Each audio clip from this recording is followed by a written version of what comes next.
Oi pessoal, vamos dar continuidade aqui ao nosso estudo sobre conflitos e negociação. A parte 2 a gente vai ver aí a diferença entre grupos e equipes. Bom, a gente percebe que em termos de organização de empresa, o grupo é aquele que interage basicamente para compartilhar informações e tomar decisões para ajudar cada membro esse desempenho na área de suas responsabilidades. Então, no setor de RH, por exemplo, ali nós temos pessoas formando um grupo. Cada um ajuda o outro se for necessário, né? São pessoas que estão ali, que têm algo em comum, que é o gosto e a formação em RH. Ponto. Agora, a equipe já é um grupo, né? Um agrupamento de pessoas em que os esforços individuais resultam em um nível de desempenho maior do que a soma das contribuições individuais. Ou seja, são pessoas que são escolhidas conforme as suas competências para atingir uma meta, um objetivo pré-definido, para resolver um problema, percebe? Então isso é uma equipe. E diferente, o grupo ele é formado por pessoas que têm algo em comum. A equipe é formada por pessoas que vão precisar solucionar alguma coisa, resolver alguma coisa, melhorar alguma coisa. Então vamos olhar para cada um aqui. Para o grupo, a gente tem alguns estágios de desenvolvimento desse grupo. A gente tem aqui o pré-estágio. Pré-estágio é quando está todo mundo separado, ainda não se formou o grupo, e aí as pessoas começam a conversar e começam a ver que tem alguma coisa em comum.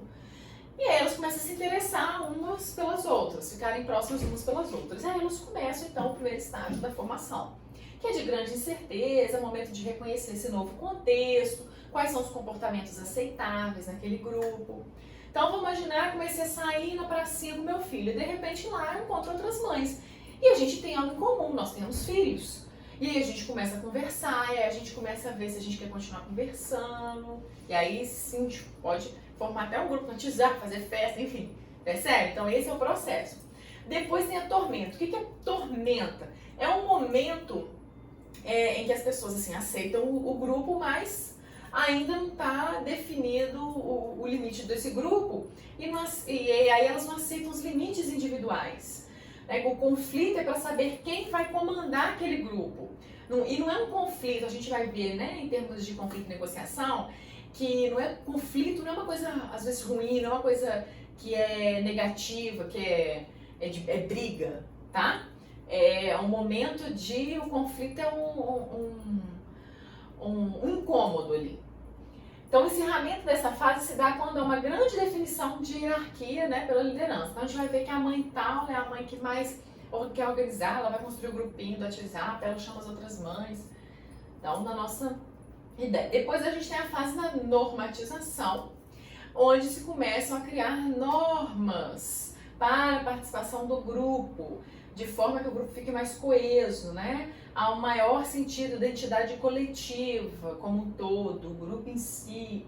E essa fase termina quando há, então, uma solidificação da estrutura do grupo, né? Assimilando as expectativas comuns, definindo esse comportamento coletivo. Aí a gente passa para o estágio de desempenho, onde a estrutura funcional já é aceita e começa, então, como isso já está tudo resolvido, a estrutura já está solucionada, vamos partir então para produção.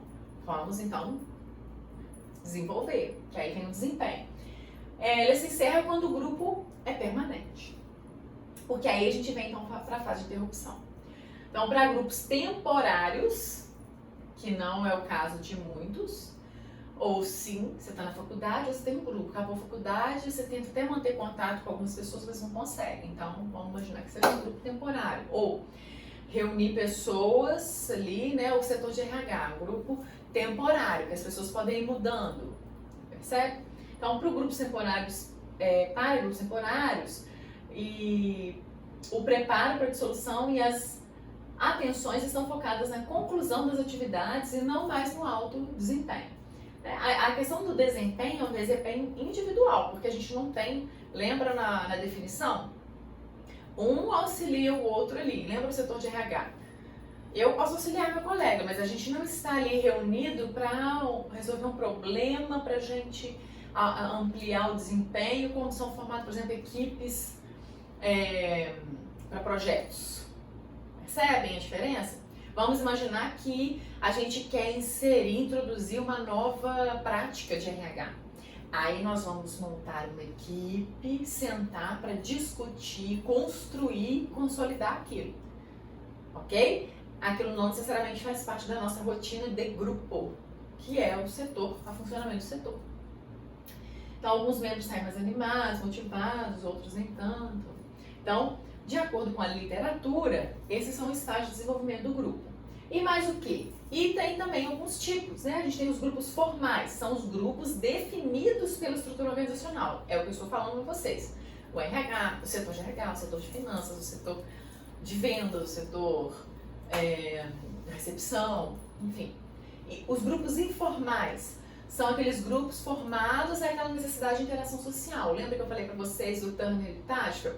Como eles constroem a ideia da formação de grupos? Então, são pessoas que têm coisas em comum e que se agrupam, ok? Se agrupam e começam a construir ali regras internas. É o que, por exemplo, pode acontecer dentro de uma empresa. Os homens que gostam de jogar futebol vão se reunir, vão se agrupar e formar um grupo informal. Por que é informal? Porque não faz parte da estrutura organizacional. A gente está olhando para a organização.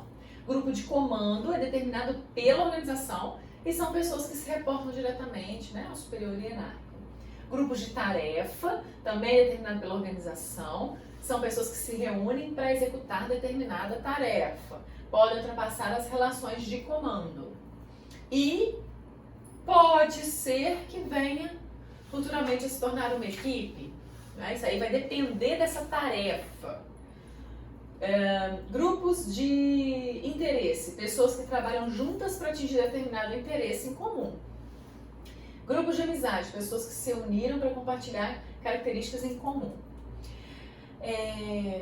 Isso tudo aqui, gente, é didático, ok? Isso é que a literatura traz. Eu, por exemplo, não concordo com isso daqui, grupo de interesse, tá? Isso para mim se aproxima bem da ideia de equipe, ok?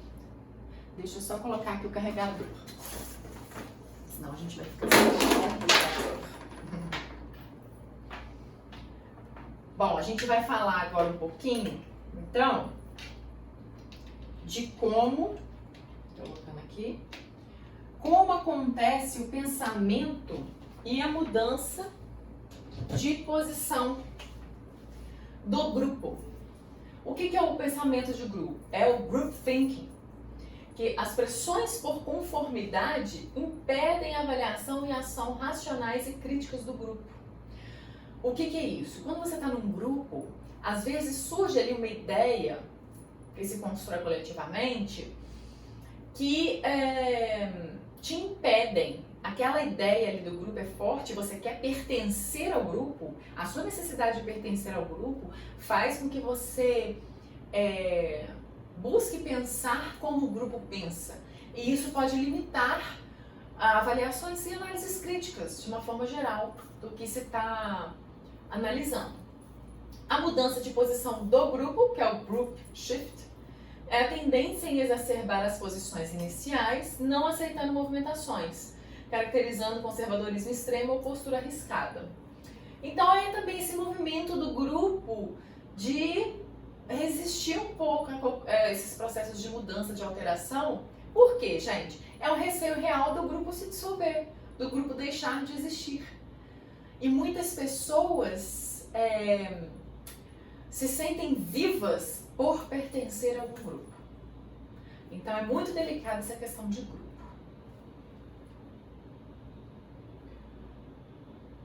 As equipes, então, são agrupamentos de pessoas bem mais direcionados. Não é um grupo. Eu não tenho que gostar desse amiguinho do outro, ou enfim. Eu estou ali para exercer as minhas competências e conseguir avançar naquilo para que foi proposto, no projeto, enfim. Então, a gente tem 4 tipos de equipe. A resolução de problemas, que é mais ou menos um agrupamento de 5 a 12 pessoas do mesmo departamento, que se reúne algumas horas, igual eu dei o exemplo aqui do RH. A A gente quer criar um negócio, a gente se reúne e tenta solucionar.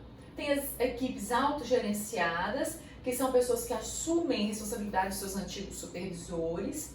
A gente encontra muito isso daqui na universidade. A gente tem, às vezes, equipes de pessoas que elas são autogerenciadas e, às vezes, o próprio superior não realiza a função de supervisão, né? Precisa ter um nível alto de maturidade. Lembra daquela análise da maturidade? Multifuncional, que é uma equipe onde as pessoas estão no mesmo nível hierárquico, mas diferentes setores da empresa, que se juntam para, aí, tá vendo? Cumprir uma tarefa. Por isso que eu não concordo muito com aquela descrição lá. Para cumprir uma tarefa, né, um objetivo, para cumprir um objetivo, é equipe, na minha percepção. Mas eu trago a teoria para vocês. Equipes virtuais, que usam tecnologia da informática para reunir os membros fisicamente dispersos, enfim, é o que a gente tem hoje. Hoje a gente tem, antigamente isso era um tipo de equipe. Hoje, qualquer uma dessas outras equipes estão atuando de forma virtual. Não necessariamente, né, não é um tipo de equipe, é um meio da equipe trabalhar. Bom, modelo de eficácia da equipe. A teoria traz que o modelo de eficácia da equipe contempla o contexto, a composição e o processo. Então, perpassando isso daqui, há uma tendência da equipe ser eficaz. O que é eficácia? Não sei se vocês já viram esse conceito, mas a eficácia é o resultado ótimo. Eficácia, resultado ótimo. Eficiência, processo ótimo. Ok? Então vamos lá. Quando a gente fala de contexto, o que em termos de contexto estaria estimulando uma equipe a ser eficaz? Os recursos adequados. Que recursos? As próprias pessoas. Lembra que são recursos humanos? Se a gente fala em teorias de estratégia, vamos tratar as pessoas como recursos humanos. É a forma deles. Eu já disse que aqui eu vou falar RH, falar gestão de pessoas, não vou entrar no mérito crítico disso. Então, recursos adequados. As pessoas adequadas para cumprir a tarefa. Os materiais. Eu preciso de computador, eu preciso de internet, eu preciso de mesa, eu preciso de ar-condicionado, eu preciso de luz, eu preciso de... O que eu preciso? Liderança e estrutura fundamental para uma equipe funcionar. Quem é o líder da equipe? Fulano. E quem faz o quê? Bem organizado. Clima de confiança, isso é importante. Eu preciso confiar que o outro vai fazer a parte dele. Para que então eu tenha tranquilidade para fazer a minha parte e a gente conseguir cumprir o objetivo. Sistemas de avaliação de desempenho e recompensas. Então, isso é importante exatamente para trazer o estímulo de por que eu vou participar dessa equipe? Por que eu vou sair lá do meu grupo? Por que eu vou sair lá do RH e vir aqui participar dessa equipe? Então, em tese, busca-se esse estímulo. Outro campo, a composição. Como que a composição afeta aqui na eficácia? Capacidade dos membros. Essa capacidade dos membros que eu estou falando é a competência, né? O quão competentes as pessoas são para realizar as tarefas que vão ser direcionadas. A personalidade. Porque quando a gente fala de equipe, gente, aí principalmente equipes de alto desempenho, tá? High Performance Team. Então, fiquem atentos a isso, que é o que mais se discute de equipe é isso, equipe de alto desempenho. Você precisa olhar as competências de uma forma geral. Quando a gente vai estudar, agora não estou lembrando se essa aula aqui antes ou depois de competência, enfim. Mas a competência atitudinal, ela é fundamental, principalmente porque ela reflete a personalidade da pessoa. De certa forma, a gente vai ver isso daí. Então, não adianta só ter uma competência técnica maravilhosa, saber a técnica perfeitamente, se ela não sabe trabalhar em equipe, se ela não tem um bom relacionamento interpessoal. Então, é fundamental isso também. Alocação de papéis, então a gente já viu definir bem quem vai fazer o quê.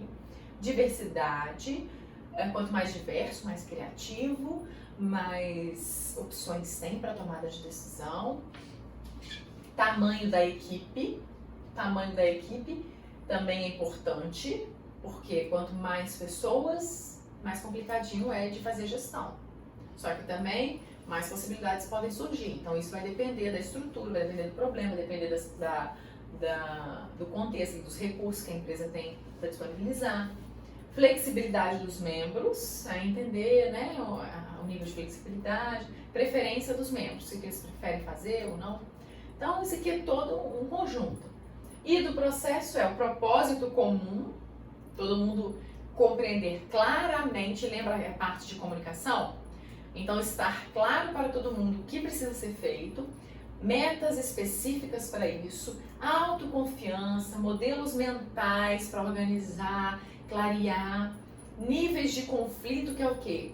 É importante ter alguns conflitos, que são os incômodos, para que então se tenha inovação, para que se venha a criação, para que surjam novas ideias. E a folga social, o que é folga social? É a tendência a se esforçar menos por estar trabalhando em equipe em relação ao esforço que faria se estivesse trabalhando sozinho. Eu estou em equipe, isso vocês passam por isso nos grupos de trabalho, né? Já que eu estou em um grupo de 5, vou ficar quietinha aqui, se ninguém mandou fazer nada, vou fazer. Né? Em equipe é a mesma coisa, só que em equipe todos vão ter uma meta, todos vão ter função e um depende do outro. Por isso precisa essa folga social ser baixa para que você tenha essa confiança de realização da tarefa. Como então aqui as sugestões para transformar os indivíduos em membros de equipe, iniciando desde a seleção. Então é contratar pessoas que sabem trabalhar em equipe, isso é feito em processo seletivo.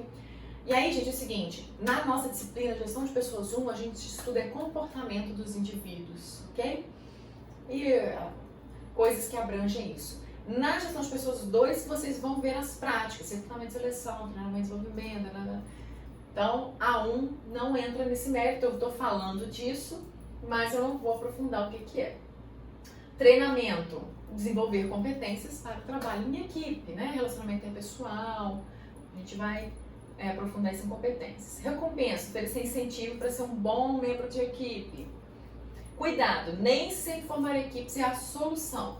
Seus benefícios precisam superar seus custos, que existem. Tempo, conflitos, demanda de comunicação, enfim. O trabalho realmente precisa de um esforço coletivo? Precisa ser equipe? O trabalho será beneficiado com a formação da equipe? Então isso é muito importante. A gente precisa parar de seguir modismo. A gente tem que olhar para a nossa equipe, tem que olhar para a nossa empresa, para o nosso contexto, para a nossa realidade e identificar o que precisa. Pode ser que você tenha alguma coisa que não seja necessário formar uma equipe para resolver. Pode ser que sim, que seja uma equipe pequena. Como você vai formar essa equipe? Então é ter esse senso crítico da sua própria realidade, a postura fenomenológica. Condições essenciais para o status de equipe.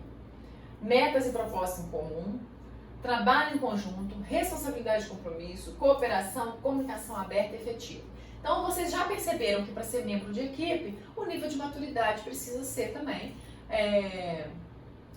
precisa estar no patamar além daquele operacional. Equipes de alta performance precisam ter um nível de maturidade daquele quadrante da delegação. Então olha pra gente só entender, pessoas é um nível mais micro, onde a gente tem grupos intermediários e as equipes maior. Então, gente, era isso que a gente tinha para falar aqui sobre grupos e equipes, tá? Deixe a sua dúvida aqui, deixe seus comentários, eu estou à disposição. Caso vocês tenham interesse de entender um pouco mais sobre grupos e equipes, tem material aí para vocês darem uma lidinha, tá? Então, tchau, até a próxima aula.